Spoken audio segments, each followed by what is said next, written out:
The reality that Kenya could have in place its first ever Inspector General of Police before the next general election dawned Wednesday morning after the Parliamentary Committee on National Security, chaired by Fred Kapondi, gave its seal of approval to the nominated Inspector General David Kimaiyo. On Tuesday, President Mwai Kibaki, in consultation with Prime Minister Raila Odinga, picked the former Director of Police Operations as the preferred candidate to head the police as Inspector General of the Kenya Police Service. But his appointment alongside those of his two deputies has immediately attracted criticism from the Commission for the Implementation of the Constitution, CIC. In a statement to Newsroom, CIC argues that the President and the Prime Minister violated the mandatory provisions of Section 14 of the National Police Service Act, which states that, and I quote, "In the entire recruitment and appointment process of Inspector General or Deputy Inspector General, the Commission, Parliament and President, as the case may be, shall ensure that all times one of the three positions of the Inspector General and the two Deputy Inspector Generals is of opposite gender." Sentiments that were echoed by the Independent Police Oversight Authority through its chairman Macharia Njeru. Now that we have an Inspector General who is a man, we must be aware that under Section 14 of the National Police Service Act, the two deputies, one of them must be a woman. That is the law unless it is changed.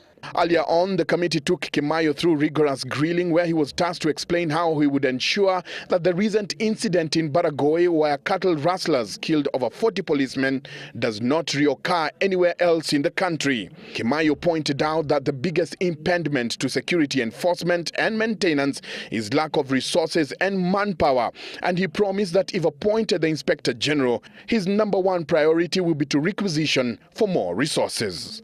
The officers also need to be competent enough to serve you.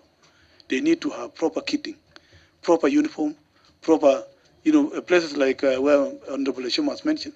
These officers who are just secured down there. We needed to have proper kitting of those officers and proper planning of all the operations. Because I'm very sure if proper planning would have been done, we would not have lost those officers.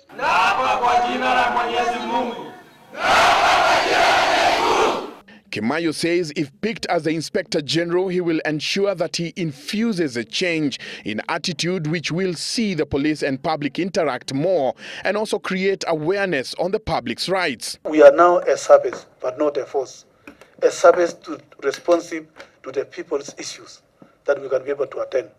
Initially, we were responding sometimes very quickly on government issues rather than the public issues.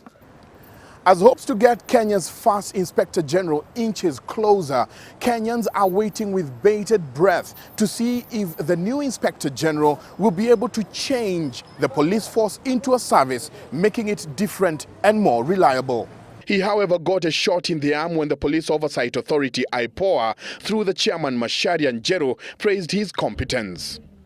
And we are satisfied, beyond any shadow of doubt, that he is the right person to provide leadership. He has a strong operational experience, as he has indicated. That is true. He has served very well in the service, and he's somebody who understands leadership of the National Police Service. Parliament is expected to debate the committee's report Thursday, where the legislators will either adopt or reject the choice of Kimaiyo as Inspector General. Michael Njenga, Citizen TV, Nairobi.